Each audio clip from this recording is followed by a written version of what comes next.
Good morning, everyone. Welcome to the Nairobi Garage workshop on understanding payroll taxes. The first thing we're going to do is just make sure that you can all hear me. So if we could quickly have someone in the chat box just give me a thumbs up or just give me a yes that you could hear me, that would be wonderful.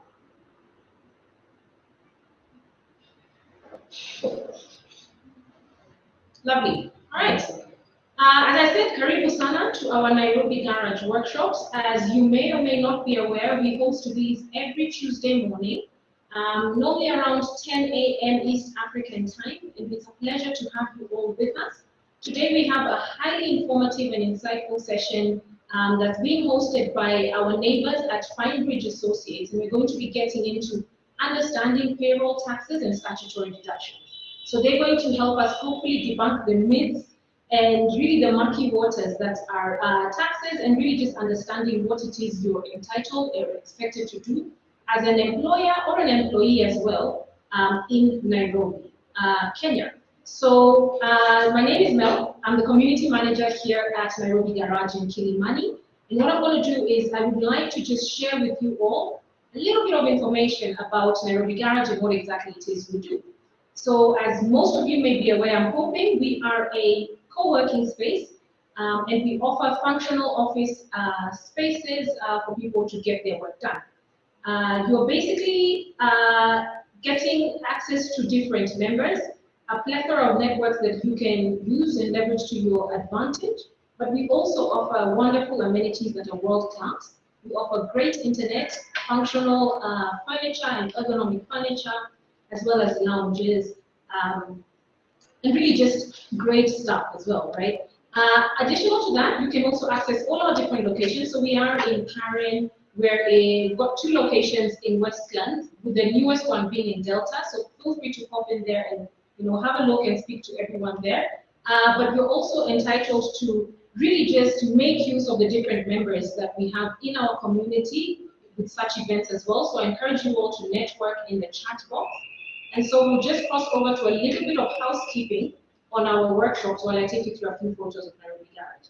So this should run for about an hour and a half at maximum, and we ask that you engage with us as much as you can in the chat box that is to the right of the screen.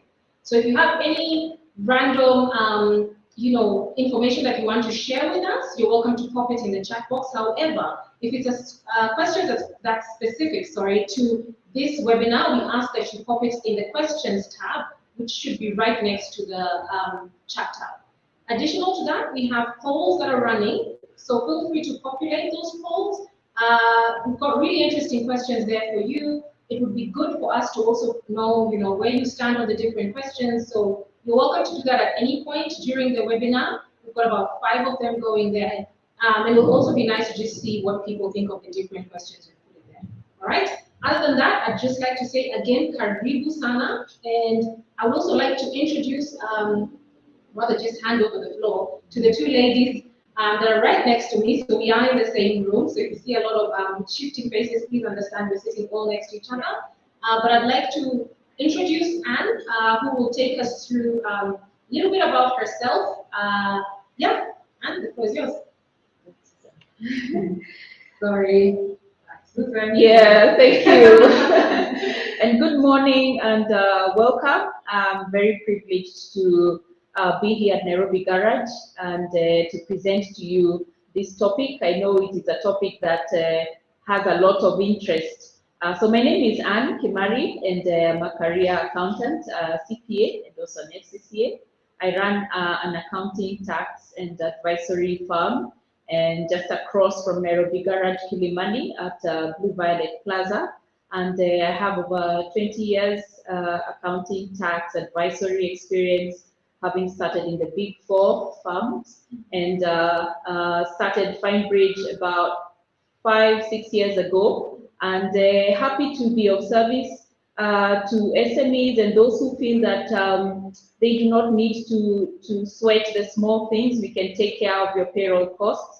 We do have a software that is able to do that. Beyond that, I have experience both in industry, where I have served as a CFO and a COO. I've also been a HR manager in my COO range. So I do believe that we'll be able to engage properly. Thank you very much, and looking forward.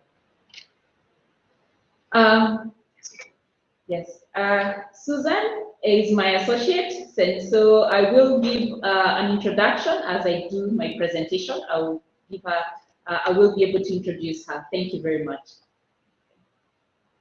So, yes, I think that is all about me. I think you'll be able to read it and understand more about my background, my training, and the kind of experience that we have.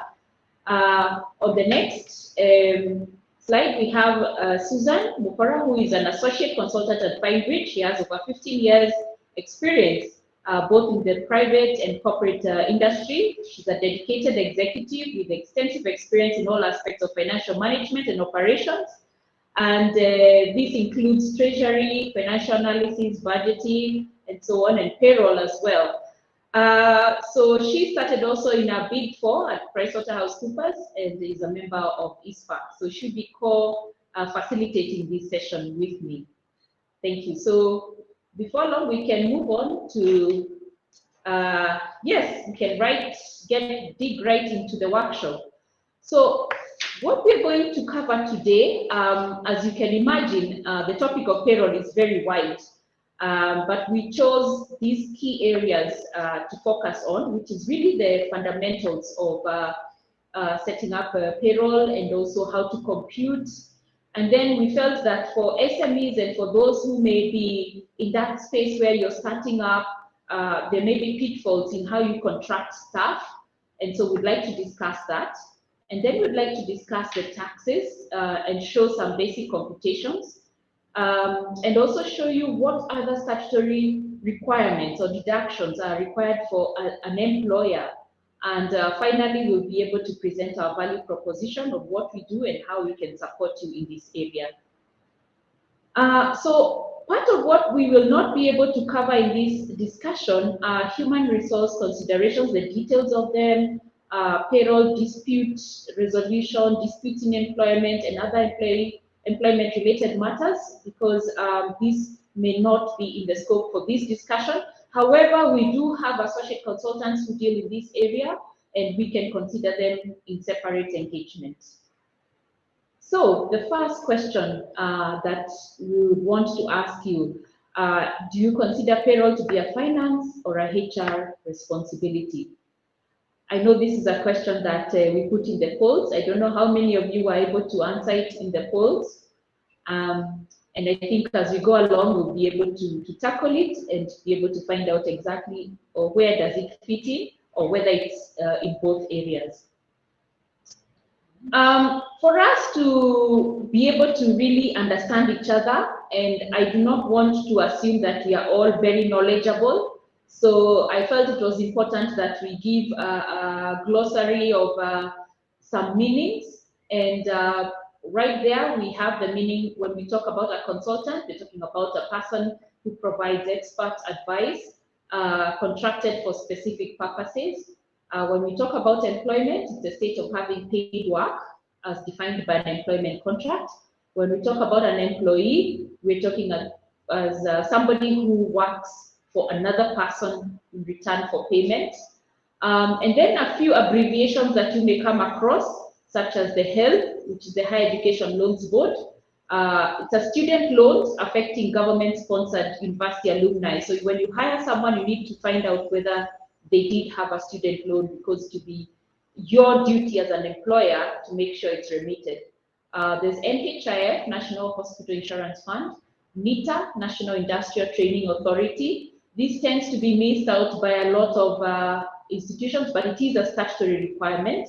National Social Security Fund, and Pay As You Earn, which is the income tax paid to government on behalf of employees.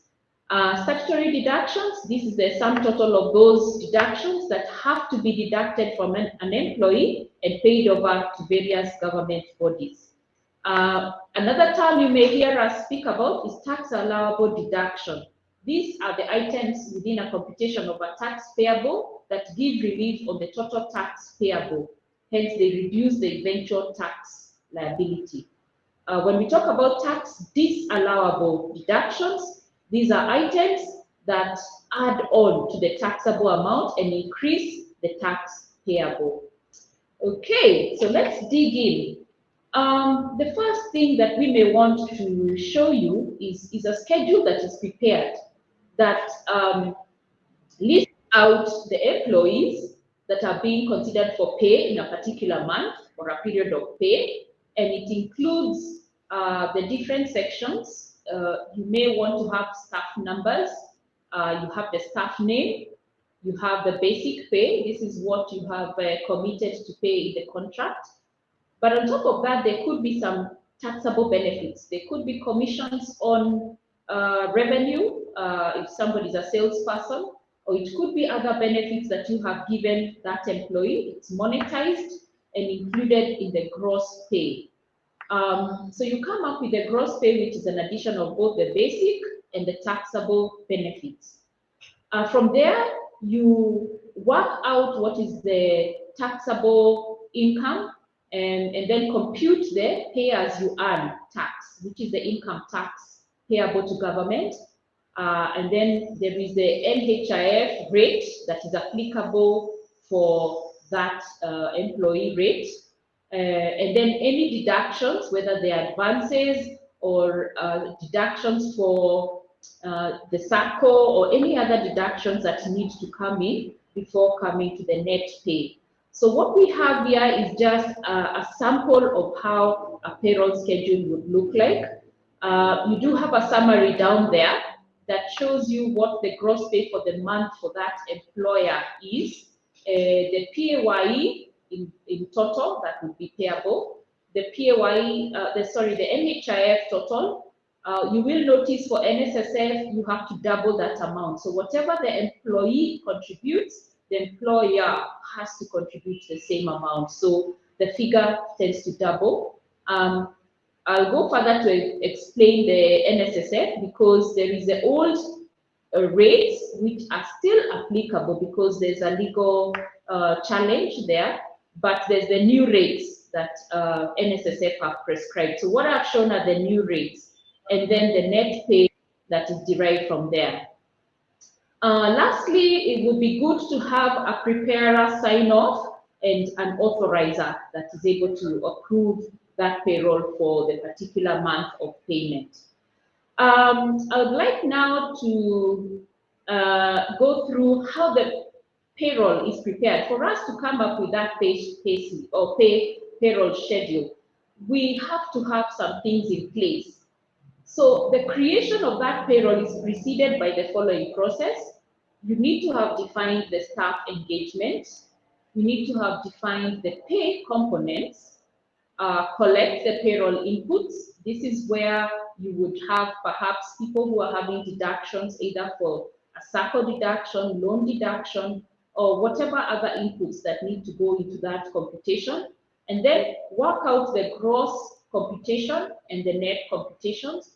And from that, you have individual pay slips. Now, the pay slips are the outcome of the payroll that is handed over to each and every employee that gives them a summary of the computation that has been done for their net pay coming from the gross. And then after that, for an accountant, you have to do the accounting entries and the tax returns. The tax returns and also the returns to the various bodies.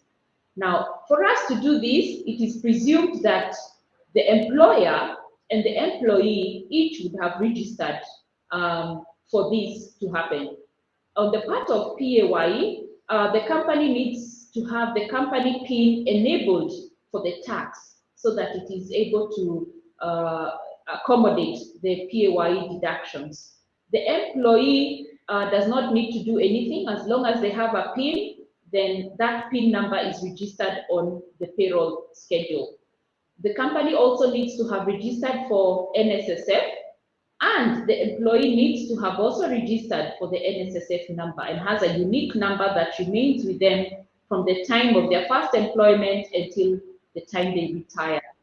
The company also needs to have registered for the NHIF and the employee also needs to have that NHIF.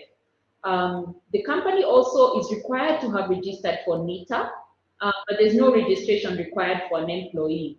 Going further, we will explain that NITA is the government's way of encouraging training and development for employees. Employees also need to show that, especially if they have been sponsored by the government and went through a government university, they need to have to show that they have dealt with their higher education loans, and either by providing a certificate to show that they have completed, or if not completed, a letter that will authorize deduction. And then you might find that employees may have other deductions. For example, if they have a loan that they have taken with the bank and the employer is agreeable to make deductions on behalf of that bank or financial organization, then they would be able to give that authorization for the company to deduct. So I would like to now hand over, well, before I hand over, maybe I can speak a bit about the outputs of the payroll process. Like I mentioned, we have the pay slips for each employee. We have the KRA, Kenya Revenue Authority tax paying slip. This is for the employer. And in recent times, NITA has requested that they be enjoined in the collection of the NITA deduction. So that may come up with a NITA portion on it. The other thing is an NSSF slip that the employer needs to provide, showing the deductions that they have made on the employee side, and also the employer portion for that deduction. And then the NHIF slip for the employer, again, itemizing the details of the deductions made from each employee. There may be other remittance advices for other deductions, such as the health, either the SACCO or the loans, or any other remittance advices that would have been done during that particular month of payroll. Now, when we are collecting these payrolls, payroll function, for it to work well, obviously good records have to be maintained. And it's advisable if you have a payroll software, especially because of keeping accuracy and keeping a backlog of these records. KRA, for instance, will require 7 years records maintained for each and every employee that you have, and also for the employer. So if you keep a manual record, then make sure that you keep those records properly with proper backups. And make sure that the computation is properly done and updated whenever there are updates. The government pronounces updates, that these updates are also maintained and included in your computation to avoid errors. The other thing is, a good payroll software will give details of employment contracts. They'll also give places where you need timesheets maintained, that would be there. Statutory records would be well maintained, and the details of what deductions and what are the rates to be used. The software also would include next of kin details in the unfortunate event of a loss, leave records, staff advances, performance-related records such as appraisals, performance improvement plans, probation, staff loans being deducted, and other employee benefits. So all these records will form the basis for key inputs in the computation of the payroll. I now would like to hand over to my colleague on contracting issues so that we can navigate that space. So over to you, Susan. Thank you very much, Anne. It's interesting to note, I was just looking through the questions, and quite a lot of questions coming in around contracting, and definitely, as we saw, one of the key fundamental parts of the process is how do you engage your staff. So we have different levels of staff engagement, and primarily just looking at 4 key areas. That is, you could either be the owner and the director, And I think from the poll, I noticed we do have quite a number of solopreneurs here.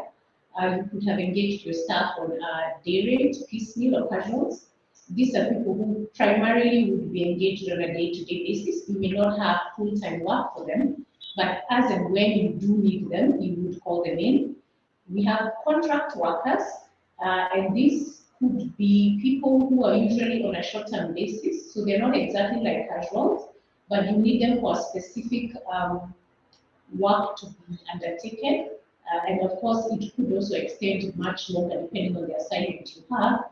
And then we have the category that is called permanent. In some entities, they're called permanent and pensionable, but pretty much these are your full-time staff.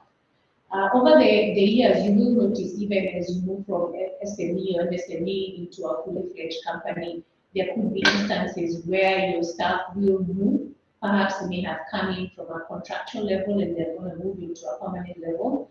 It is important to ensure that you have proper documentation to capture any changes that happen in your staff engagement.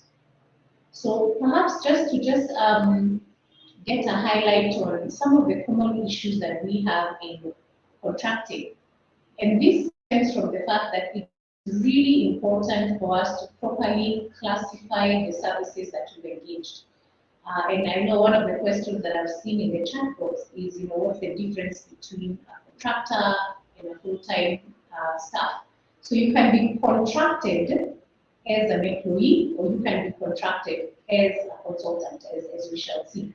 But primarily, the key reasons why it's important to have proper classifications is you don't want to have any gray areas, because of course any gray areas would be then an area that would subject you to lawsuits, or you would not even be able to, have a proper basis to be able to engage your particular contractors. Again, you want to be able to get your values worth. When you do contract someone, it needs to be very clear what you're contracting them for, and that you're going to be able to get back what it is you anticipate. Finally, and quite critical, especially from what we see in a space around SMEs and solopreneurs, is the tax implications. And why I say this is because many times when you're starting off your business, you will contract based on the work you have, and it's usually quite simplistic, but it's important to get it right. So that later on you don't have issues that would come up. And looking at our revenue authorities, they tend to look at issues and move back in terms of just understanding how far back these issues have been there. Can you hear me? I don't know if there's some challenges with the sound. Good, thank you. So just talking about the consultant versus permanent employee, I think maybe a key difference is that with a consultant, this is someone who's already in a self-employed independent business and has been contracted to undertake a... Apologies for that. This is what happens when we are online. Sometimes some challenges.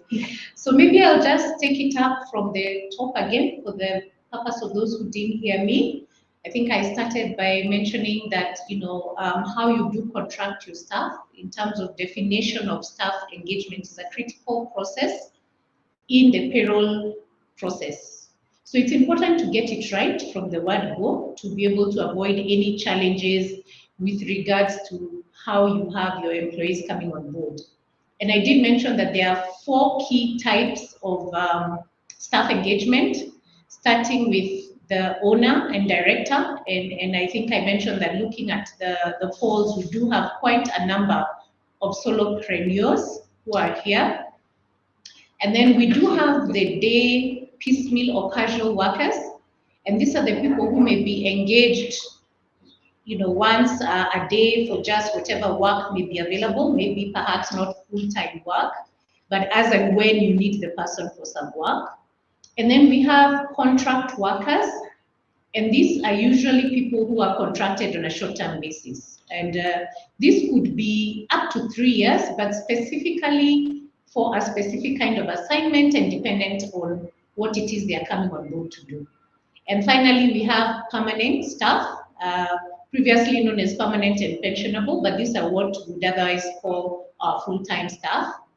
And what I did mention is that it's important, even as the organization grows and you have staff moving from one branch to another, that we have the proper documentation to ensure that you capture the correct contract that covers the scope of work that they would be undertaking. Now, moving on to the differences between a consultant and a permanent employee, and I did see in one of the questions that there are questions around that. Perhaps it's worthwhile to note that you can contract somebody as a permanent employee, but you can also contract somebody as a consultant. And we will look at the litmus test that is used primarily to kind of establish whether one falls into the bracket of a consultant or a permanent employee. So one of the key things to note that it's really important to ensure you classify your engaged services correctly to avoid getting any gray areas and to be able to get your values worth. You do not want to have someone whom you've already contracted and you're not able to get from them the particular services you engage them for. And most importantly, because of the tax implications of how you have contracted your staff. And we've seen this quite a number of times where the Revenue Authority would come and do an assessment, primarily because of the differences in how tax is computed, whether someone is a consultant or someone is an employee. Now, generally speaking, I think the key way to define whom a consultant is, this is someone who's already in some form of self-employed independent business, but has been contracted to do a specific assignment, usually for a fixed price. Whereas an employee is someone who's engaged for wages or salary, that is whether it's full-time or part-time, for which they have signed a contract of service. And perhaps just to help us navigate the comparisons between whether someone can be classified as a consultant or permanent employees, to just look at a litmus test. This is something that is used, especially where cases go to court and there's need for interpretation. And the key one being the control test. And here the control test is basically testing who has the command as to the manner in which the work is done. Who will determine when you work, where you work, or how the work is done. If it is the individual themselves, then they could fall in the category of a consultant. Whereas if it is dictated that you must work in a certain premise at a certain time, it could be interpreted that that person is under the employ of the employer. The integration test pretty much tests whether you're under the full rules of an employer, over and above the where and when somebody works, but whether you will be subject to the rules of the employer and whether there's a staff handbook that someone actually has to adhere to. That could be seen as an employee as opposed to a consultant. They also check the test of economic or business reality. That is, in essence, to test whether the person who is undertaking the work is really under their own employ. Are they an entrepreneur? Are they hired? And who really takes the risk of any loss that there may be or any chance of profit? So one of the ways they look at it is to say that if the total risk of loss falls under the employer, then it would look like that person is actually an employee in this particular case. And in the last test, which is deemed the mutuality of obligation, it pretty much just tests, is there an obligation for the employer to continue providing a service? Is there an obligation for the employer to continue providing work for the person who's engaged to do a service, and there is therefore an obligation to continue giving payment for that service. Over and above that, we have seen, and I have been involved in a career assessment where you will have career officials digging a little bit deeper to just check how then do those three tests expound. So looking at areas around work-related training. Who is providing work-related training? If there is work-related training that is compulsory for the engaged service provider to undertake, it could be deemed that you're under the employ of the organization and not a consultant. Then when we look at the area of associates, do you have associates and who is paying those associates? In a typical consultancy kind of contract, the consultant would have their own associates whom they have either included in their cost of service or are helping them separately. But in the case where an associate has been provided, it could be deemed that that person is an employee. Length of contract, of course, this is not a silver bullet on its own, but again, they will always look at timelines. I will make reference to a situation we had where it was deemed that and someone who was employed for a short period of time but kept on being extended for an indefinite period was deemed to be an employee. However, of course, it will depend upon how you have phrased the other aspects of your contract, going back to looking at the control test and the test of integration. We did mention working hours, whether these are dictated by the taxpayer, in this case the employer, or not. Again, it is always seen that someone who's a consultant is not necessarily on a full-time basis, and that is they should be able to render services to any other clients they may have at that point in time. Provision of work tools, this is also looked at, especially by the revenue authorities, in a way to determine whether the service provider is under the engagement of the employer as a consultant or as an employee. Who provides the office space? This is also something else that they look at. It does not mean that a consultant cannot come to the premises, but it is usually seen that the consultant should be able to have a free range in terms of whether they're able to come to your office and if they do have an independent office available. We also look at payments in terms of how often are they paid. Usually, what would happen is that a consultant would be paid after a specific work is done. In instances where you have service providers being paid on a specific regular basis, whether it's monthly or weekly, these are some of the areas that the revenue authority may deem to say that it would appear that the person in employ is acting as an employee. And of course, very critical, what are the terminologies you have used in the particular contract that you have with the engaged service provider? It's important to ensure that the terminologies do not point to that individual being deemed as a consultant if they're an employee and vice versa.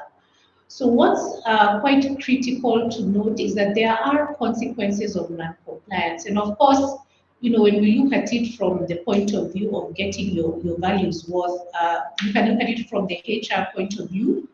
You do not want to have a case where you have an employee suing for declaration for them to be treated as an employee and therefore get the benefits of an employee.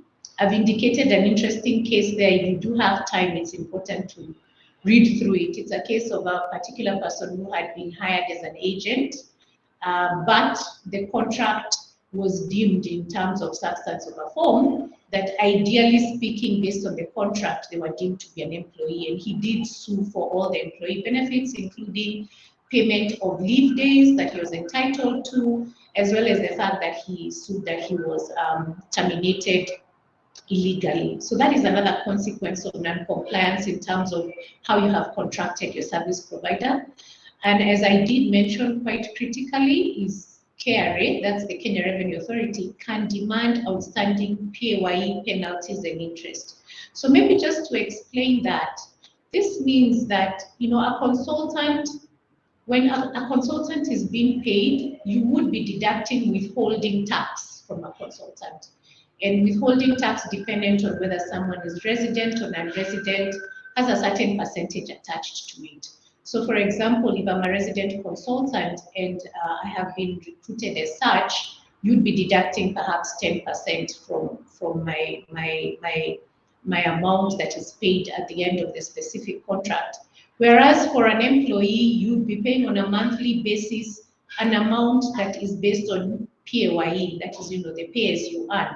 The difference between the two could be significant because PAYE, as you shall see, as my colleague will take you through, is based on bands, with the highest band being at 30%. So you can imagine in a situation where you have been deducting 10% withholding tax, and KRA comes and computes it to be based on PAYE, where the person should have been paid up to 30%, they would compute the difference And once they compute the difference, that would be an amount that they can assess and put penalties and interest on. So it's quite an interesting area to be quite keen on, especially when contracting. I think this gives some kind of overview on how to ensure, and in case there'd be any questions, we'll be happy to take the same. At the end of the day, I would always say it's important to just look through the contracts that you're putting in for your engaged service providers and just make sure that they pass the test of whether they should be an employee or a consultant. So I think I'll hand over back to my colleague Anne, and she can take us through the rest of our presentation. Susan, maybe you can take some questions that may have come through in the chat. Yeah, so thank you very much for engaging with us in the questions tab. What I'm going to do now is maybe just pose some questions over to the ladies, and whoever feels like they're in the best position to answer can go ahead. So we have Lucy Murray. Hi, Lucy. She says, what is the difference between a consultant and a contractor? I know we went through that, but how does this affect how to engage them? I think it would be more what we can pay attention to. Great, thanks. As I did mention, you can be contracted as a consultant or you can be contracted as an employee. What would determine is the particular contract basis that you have in place. If you do contract someone as an employee, your contract needs to stipulate, therefore, that they are under your contract of service, sign a contract of service. And in this case, for purposes of how they would be paying their taxes, they would be falling under the PAYE bracket, as opposed to a consultant. And for a consultant, of course, then you'd have a contract in place that would outline that they would be providing you with certain specific services, and they would also be able to be paid at certain milestones. And in this case, in terms of how you're dealing with them for tax purposes, you would be deducting withholding tax. The rates are different for resident or non-resident consultants. Right. And we have Colm Halley. I'm sorry if I butchered your name. What is the employer's liability if they have not asked about help and there is an employee default? Yeah, I think I can take that question. Yes, very good question. Now, the onus is on the employer, and basically help requires the employer to find out from a potential employee whether they have made their help payments. So if help were to press charges, it would be on the employer and not the employee. So that just gives a duty of care on the employer to make sure that the person they are hiring has already paid off their student loans, or if not, that they do get the authority, they get a letter that will authorize deduction of repayments back to help. So I hope that answers the question. Yeah, and maybe you can just do the very last question. Please feel free to add on any more questions. We'll probably answer them after Anne goes through the last bit of the presentation. But Robert Bell asks, how do you treat a situation where an employer pays an employee half salary in May and the balance together with the June salary? How does the employer file the pay return? Yeah, that's a good question. Basically, in accounting, you would take it on accrual basis. So if the employee was entitled to the full amount, but for whatever purposes the cash flow did not allow you to pay the full amount of the salary, the onus is on you to actually deduct as though you have paid the full amount of salary, so that the PAYE computed is the same for every month, because the PAYE is computed based on the contractual amount per month, regardless of where it is paid. You will find that in certain situations where cash flow is of a real challenge, you may want to go to KRA to ask for a waiver, but that is more onerous. So what I encourage people to do is at least consider if you're able to make the PAYE payment for the particular employee based on the monthly basis. Right. And you had about the polls. I know you were interested in seeing what people had to say. So just a quick browse. The figures at the moment: should payroll be a finance or HR's responsibility? So 72%, including myself, think that it should be a finance responsibility. Is that generally what you may think as well, or? Yeah, I think there is a lot of computation and expectation for remittance, the correct remittances to be made. And you may find that in some organizations, they put this function as a HR functionality. And you know, this is not a question that has a yes or no answer. It really is about where is the biggest risk. If perhaps it's put in HR and there's a risk of not knowing how exactly to treat that, then you'd rather have it in finance so that they can monitor the taxes as they change, the remittances on time so that no penalties are accrued. However, you may have a HR competency that is very much up to speed with the requirements and also the expectations, even on the tax expectations. And so you might find that role goes to HR. So it's neither here nor there, but I just wanted to know from you where you think it lies. Maybe just to add, it's important that there's also collaboration in the case Yes. where you have two functions, because you will see that as part of the HR process, one of the key things that comes into your payroll schedule are the inputs. So every so often, you may have new employees coming on board, you may have salary increments. That may not be within the purview of finance. However, you may have a situation where you need to liaise with HR, you know, and kind of have a cutoff that says, by the 18th of every month, please share with me any payroll-related changes that are there. You know, whether someone has gotten an increment, whether someone needs to be deducted, anything in particular. So at the end of the day, I think it needs to be collaborative to ensure that any information that is going to end up in the payroll schedule is correctly computed. Right. We did ask the question, are you a solopreneur? With 40% of people saying yes, and 60% of people saying no, which I think makes sense because then the follow-up question was, do you have people you work with or intend to work with on a regular basis? And then almost everyone said yes. So I guess being the hustler nation that we are, yeah, I guess that's pretty self-explanatory, really. But what I'm finding really interesting is when we ask the question about what's your knowledge about employment statutory deductions, most people said no knowledge. So I really hope you find this very useful, very eye-opening, but also that you follow up with Finebridge after this. If you need your books in order, if you need people to bring you up to speed on what you should and shouldn't be doing, and as I said, if you need someone to, I guess, take the work off your back, then this would be great, because hopefully we can go from 60% low knowledge to 60% fully aware. But yeah, so over to you, Anne. Maybe you can continue this. Yes, thank you, Susan. So we want to dive into the computations of payroll taxes and the statutory deductions. And so let me start with what we call taxable benefits. The basic salary in line with tax bands.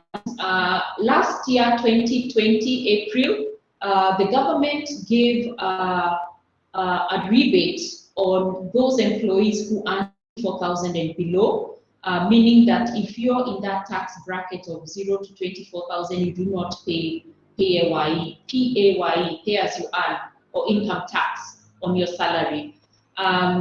And you will see later on from the bands that the government did make a consideration to expand the tax bands so that they cushion the effect on low-income employees. Non-cash benefits, these include things like travel tickets, airtime, up to 3,000 shillings per month is allowed for tax. That means that you would not be taxed that as a benefit on your payroll. It will not be part of your gross pay. You are allowed to utilize up to that much amount.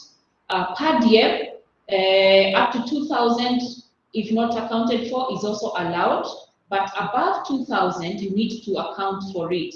Not unless there is a payroll, a HR policy that defines your per diems, and now the HR policy would supersede this particular item on per diem, because the KRA will consider the policy to be more superior in definition.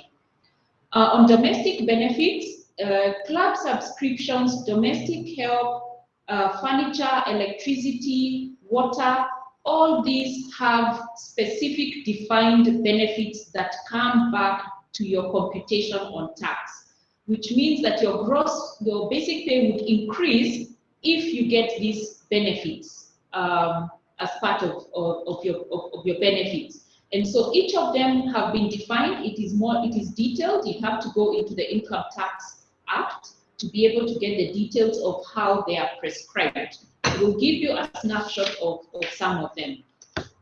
On housing, the hire of market rental and actual rent paid or prescribed rate is also added back to your tax computation. So if you are by your employer or your employer pays rent for you, that is a benefit that needs to be included in your tax computation.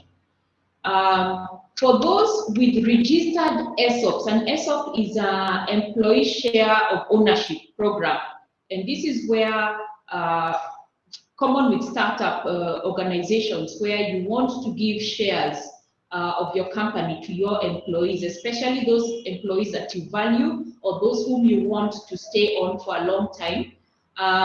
If they are registered, then they may not be taxable, but if they are not registered, then they become taxable on the employee as the difference between the market and the offer price at the time of vesting. This again, there is a significant discussion on that particular point, but the point is they need to be registered so that they can be tax allowable. When I mention tax allowable, it means that it will not come back into your computation on the benefit that you receive on the shares. If it is not registered, then the value computed is added back on your taxable pay. The other thing is on the pension and provident fund contribution, and this is where the government recognizes that it is important to keep aside funds for your retirement. And so the government allows you as the employee and the employer combined up to 20,000 per month, okay, as tax-free. It does not come into your tax computation, increase on your tax amount. However, if the pension amount deducted, this is both from the employer and the employee, exceeds 20,000 per month, then the extra amount above 20 is added back into your taxable income and increases the PAYE that you're going to pay. The other thing is a motor vehicle benefit. If you're given a vehicle by your employer to use fully, this is whether it is personal use or business use, there is a hire of 2% per month on the initial cost and the prescribed tax rate that is added back to your tax. So that again has a section in which it discusses what that motor vehicle benefit, but suffice it to know that there is a benefit that needs to be computed and added back to your tax pay on a monthly basis. Also, if your employer pays you on cost of hiring a vehicle, that is also deemed as a benefit, and it is also computed on the value that is added back to your payroll tax. We can move on to some of the other taxable benefits now on the company or on you as an employer. One of the things that you may not realize is that if you offer medical benefits to your employees and they are deemed as discriminatory, which means that for some senior levels of staff, they have a different scheme from other lower levels of staff, then the company may be subject to tax. That benefit may be subject to tax. What the government is trying to do here is to standardize whatever medical benefit or insurance that you give to all your staff. The other thing is on school fees. If you have directors or senior employees who the company pays school fees, now these school fees can either be charged as a tax on the employee, or the company can take on that benefit and pay it as on the company's tax. So it will be the figure that will be added back onto the profit so that it is computed for income tax. The other thing is on employee loans, and one thing that employers need to realize is that when you give staff an advance beyond 1 month, it has come down to 1 month. It used to be 3 months, but now beyond 1 month, it is considered a loan, and you have to compute what is called a fringe benefit tax. Now, how that works is that the government will prescribe a rate of interest. Currently, it is at 7%. So you would have to compute 7% per annum on that loan and work it out on what the interest should be for the loan, so that the employee pays back the loan with interest, because otherwise they would be getting a tax-free loan. So it's important that we realize that any advances beyond 1 month are subject to a fringe benefit tax and paid at 30% of that, the interest that would have been of the loan amount. For Kenyan expatriates based abroad, or rather, they have both, they come in between Kenya and outside, they would come into the taxable regime if you do the residency test to see if the obligation is due in Kenya. In brief, that residency test would be looking at, do you have a permanent home in Kenya and presence in Kenya in any time of that income? Now, this applies to mostly Kenyans who have emigrated to other countries and consider other countries as their home, but they also do have a home and a presence in Kenya. So if you visit the country in any part, even 1 day in that year of income, then your income becomes due. You're considered a resident. If you do not have a permanent home, but on 50% of a year, 183 days in that year of income, you are in Kenya, or 1/3 of the year, or more than 122 days in a year, and together with an average of 122 in the preceding 2 years. That means if you look at the 3 years to the year of income, and you spend some time in Kenya, an average of 122 days in each of the preceding years, then again you are considered a resident, and your income, this would actually be your income, worldwide income, is subject to tax in Kenya. For expatriates in the country, it's important that you would obtain a KRA PIN. In fact, you'll find that it will be very difficult to do lots of things, even open a bank account without a KRA PIN. Now, if you do have a KRA PIN, there's an obligation to file a tax return for those for every person who has a KRA PIN to avoid any challenges with the government and also for the employer. I'm sure there may be some questions there, but we can move on. So let's come to the basis of computation. On PAYE, and as I mentioned, the government in April of 2020 changed the bands, and again in 2021 they again changed the bands once more, and the current bands that we are using for a monthly payee computation is up to 24,000 in 1 month, between 24,000 and 32,333 in the second band, which is charged at 25%. The first band up to 24,000 is charged at 10%. However, there is a tax relief of 2,400. So that is where, when we say there is no tax, it's because it is taken care of by the tax relief of the same amount, 2,400. If you apply 10% on 24,000. Above 32,333, the tax applicable is 30% on a monthly basis. Now, if we translate that to an annual basis, up to 288,000, which is 24,000 times 12, the rate is at 10%. And then again, you have a tax relief of 28,800, so tax payable becomes 0. If your income is between 288,000 and 388,000, your tax rate is at 25%, and above 388,000, your tax rate is at 30% in an annual basis.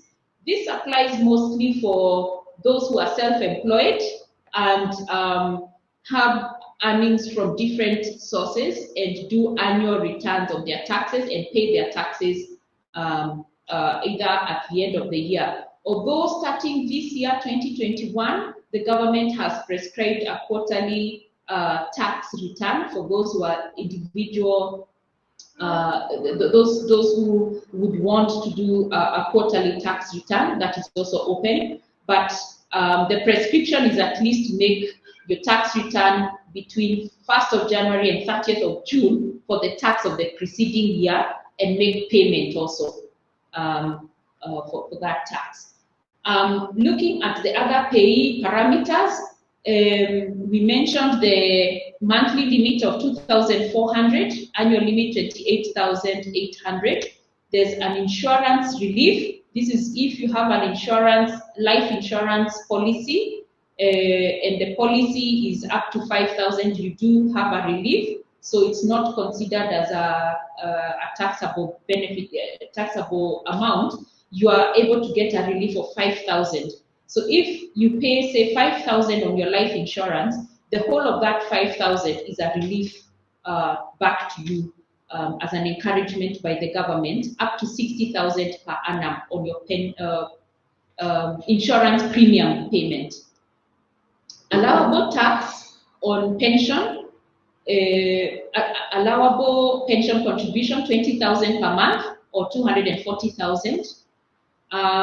There used to be a home ownership savings plan contribution, HOSP, but that was removed as at 1st of January 2021.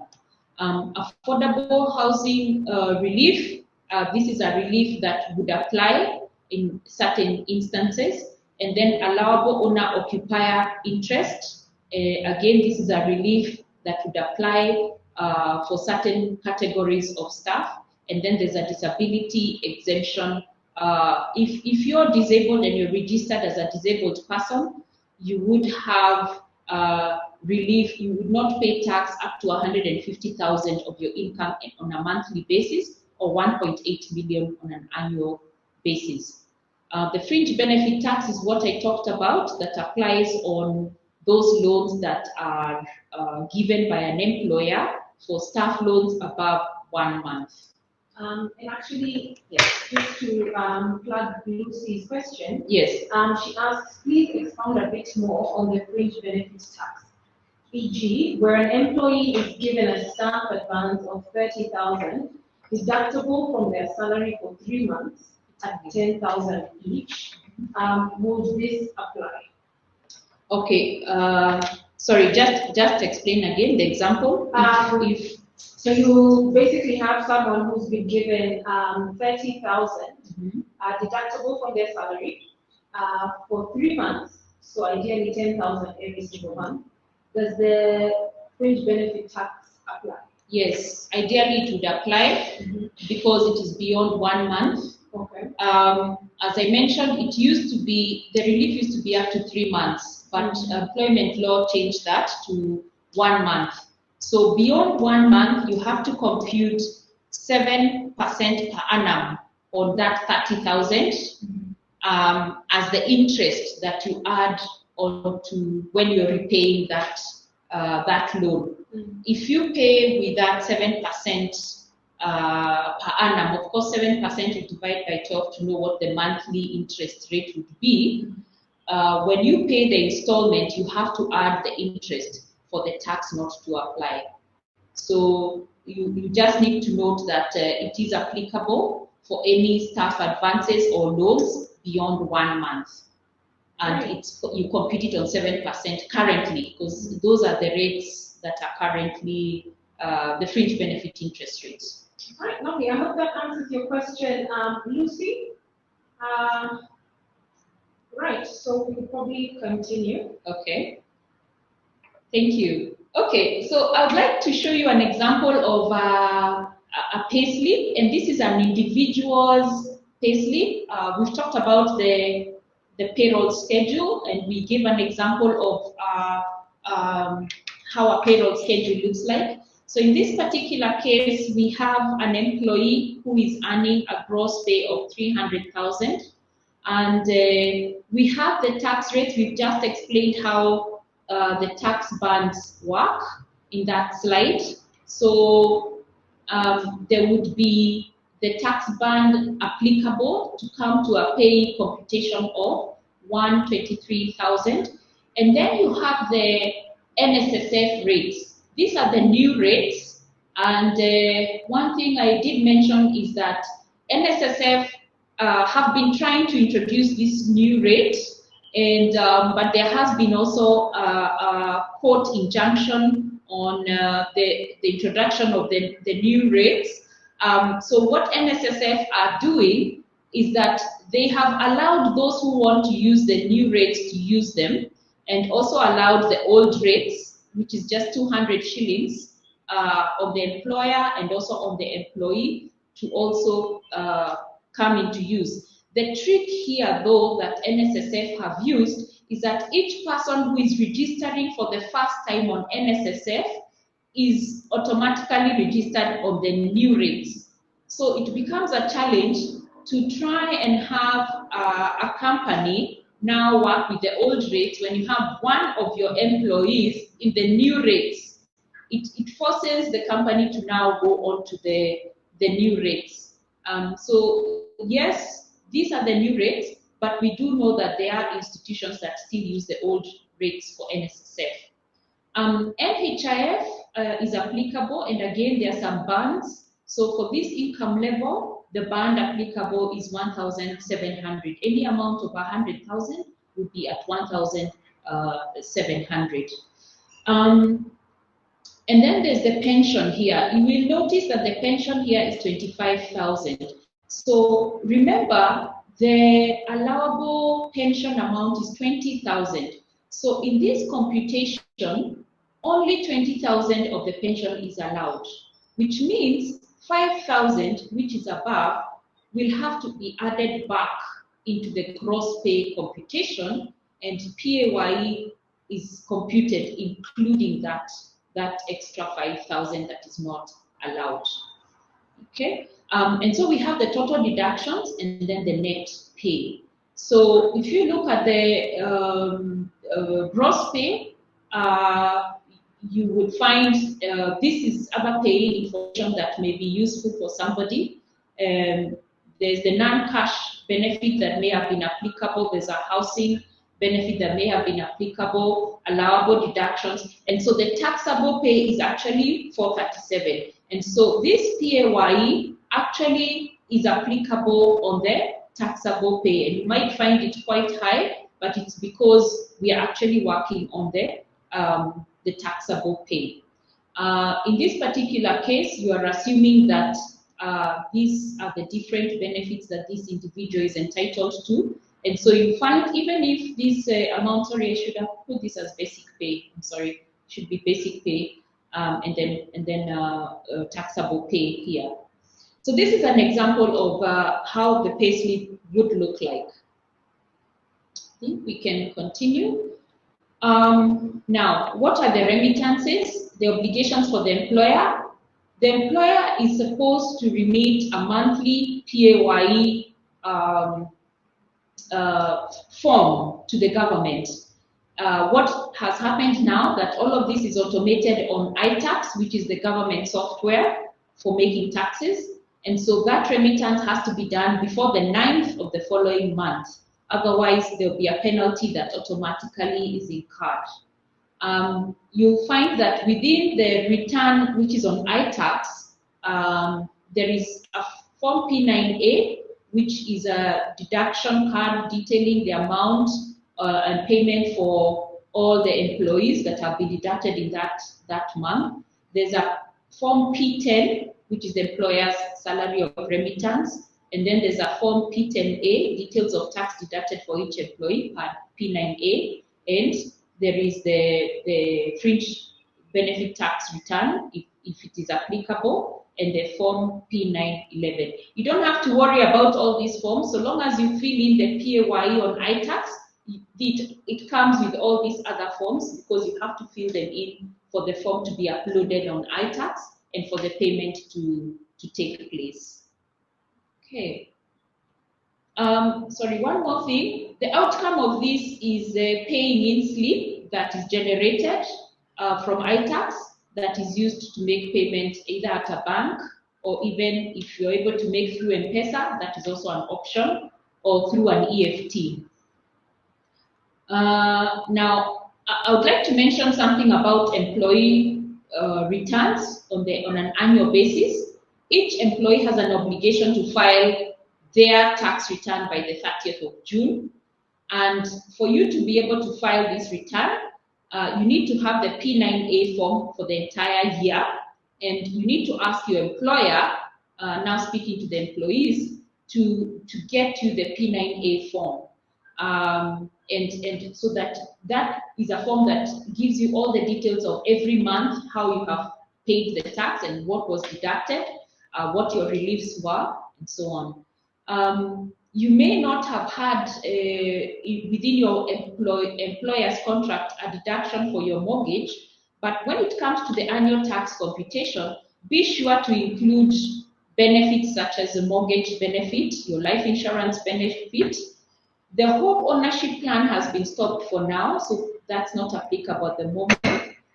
Pension amounts that are allowed, and all this will come into your annual tax computation.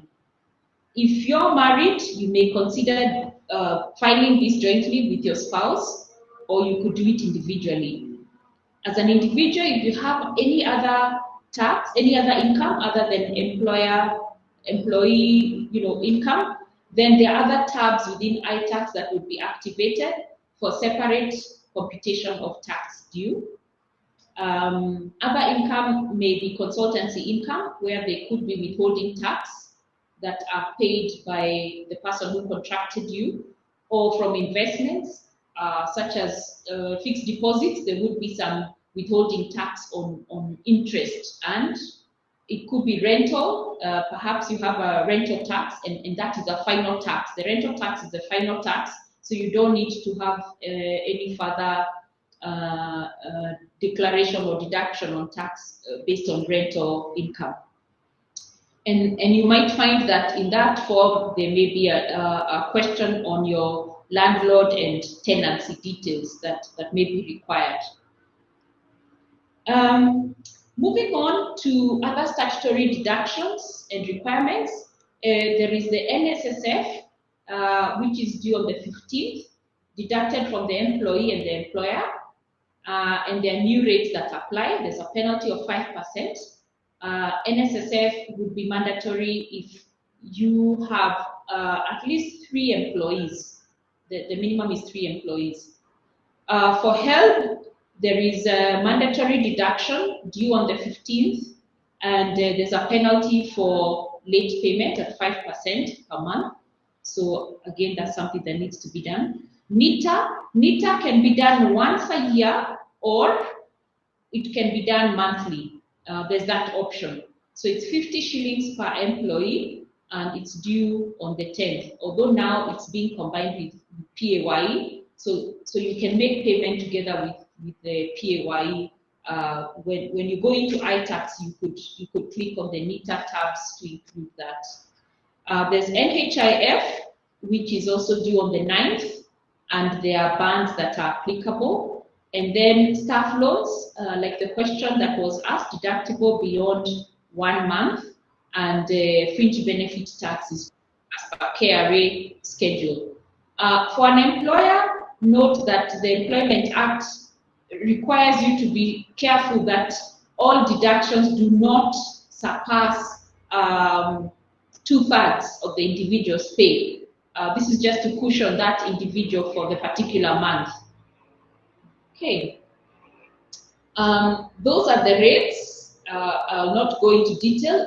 You will get this presentation and look through some of the rates that are given there. So finally, just a value proposition to you.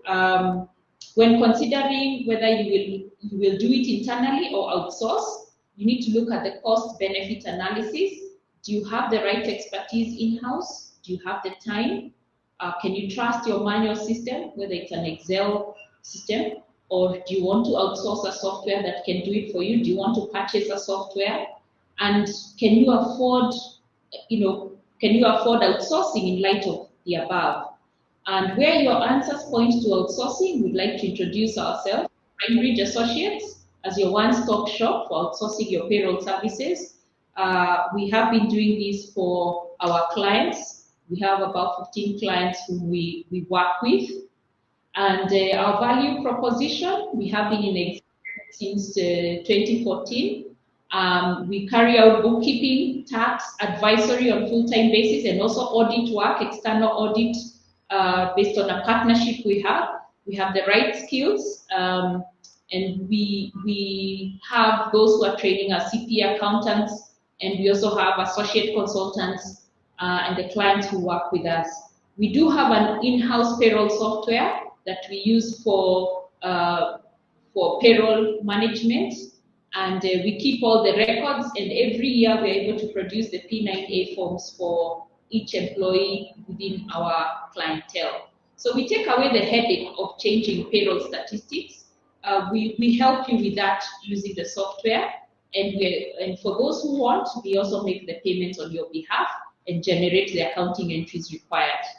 We would commit a relationship manager to you to ensure that there's continuity and excellence. And we would be able to also manage your HR and law matters through our associate consultants. Great. So we want to introduce you, and please visit us. We are right across from the Kilimani Nairobi garage, Blue Violet Plaza, 3rd floor, suite 307. Please visit us. Be of service to you. Thank you very much. We welcome questions. Fantastic. So that was highly, highly informative. Now that, for me, for sure, I knew just about nothing on the taxes. We do have a few more questions, so maybe we can go through them. Yeah. What I'll do is I will open up the sidebar on your end as well, so you can see. Okay. Right, brilliant. So we'll start off with Scholar, who asks, how does the business account for the interest in case the employee pays the advance plus interest to avoid the tax charge? So I guess this is about the loans, right? Yeah. So basically, yeah, they cover the interest of the end. Yeah. Is that tax bit considered income? Okay. Good question. Yes, the interest would be received by the employer, and for them it would be just another income on their account.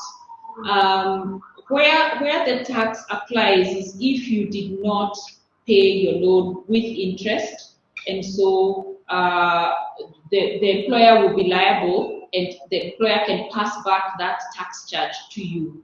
But what would happen is that if KRA came and found that there was no fringe benefit deducted, they would actually charge it on the employer, and the employer may decide to recover it from yourself. So yes, it can be considered an other income on the part of the employer. I think what's happening is that the government wants to ensure that there's a level playing ground. This interest obviously is going to be subject to the 30% corporate tax, remember.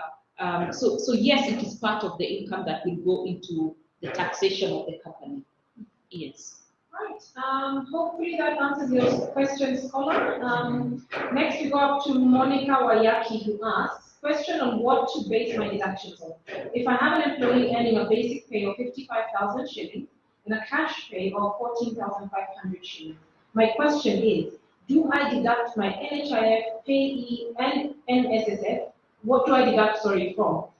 Is it the 55,000 or is it 55 plus 14,500? Okay, good question.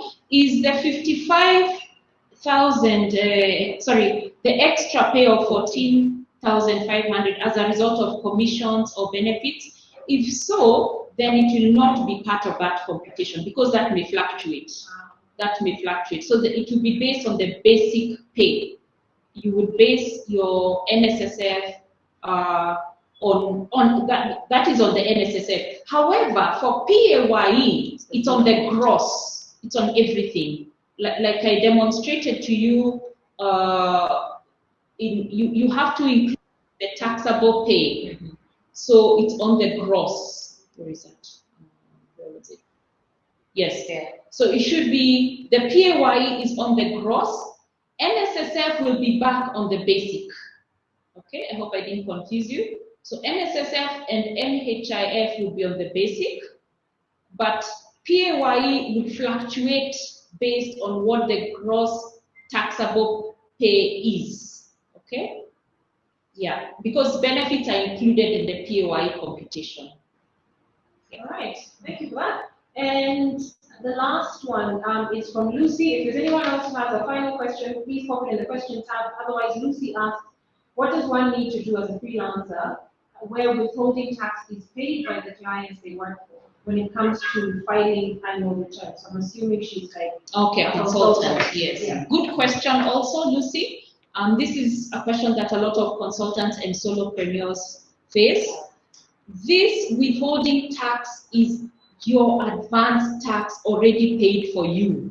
So when you're doing your annual tax and you compute your total income, and then you would need to do the bands, apply the bands, okay? And whatever tax amount comes up as what you're supposed to pay, apply the withholding taxes. You add up all the withholding taxes that you have accumulated for that year, and those will be taxes already paid for you. So what you pay is net of the net amount, and sometimes you find the withholding taxes may have covered your tax payments. That is if you have other reliefs and other expenses that you could have deducted on your income.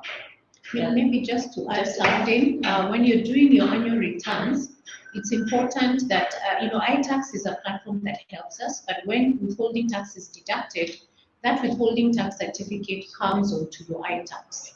So ideally speaking, if the employee has already, the employer or whoever you're providing the service to has already deducted, you will be able to see that withholding tax certificate in your iTax and you can deduct. I say that because there are instances where perhaps you may not be able to have that withholding tax certificate coming into your iTax, in which case you need to chase the client to ensure that that certificate is available for you to be able to pay it as a deduction, as has been said by my colleague.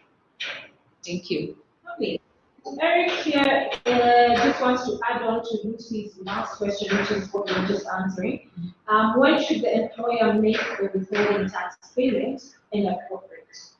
This one is usually due on the 20th of the next month, and the rate is dependent on whether the withholding tax depends on what is the particular instance. If it is for management fees or for technical service fees, like a typical consultant, if it's a non-resident or a resident, the rates are different.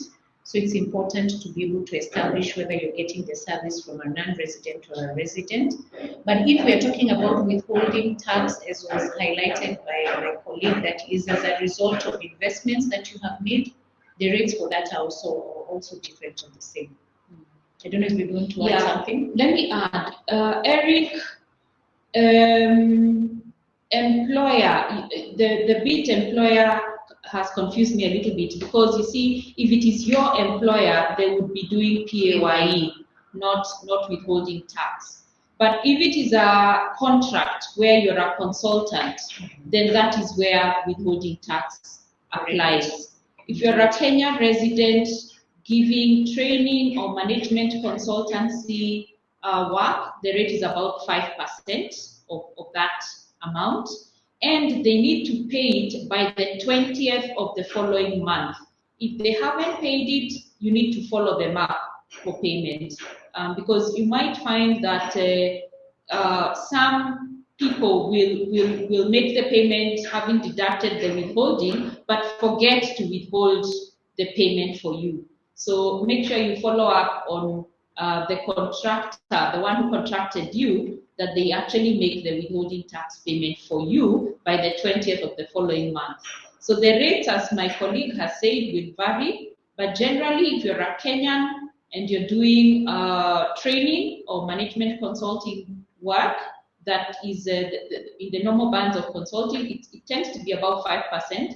Other withholding tax rates may vary 10, 15, 20. It depends on what the service is, and it depends on whether you're a resident, a Kenya resident, or not.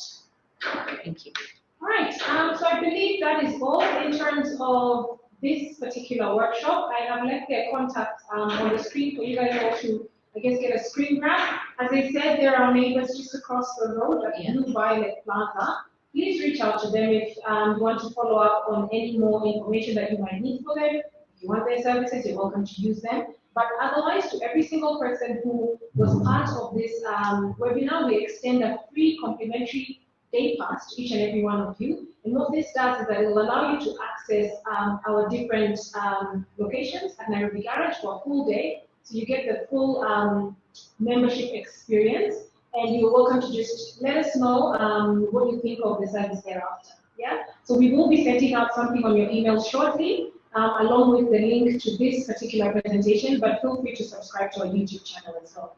On behalf of Nairobi Garage, I would like to say asante sana to the two ladies. Thank you very much for your expertise. Thank Highly you. technical. But I hope everyone else benefited from this. Otherwise, we hope that you enjoy your day. If you're in Nairobi, it's beautiful outside, so enjoy that. Otherwise, asanteni sana and have a wonderful rest of the week. Bye. Thank you. Bye.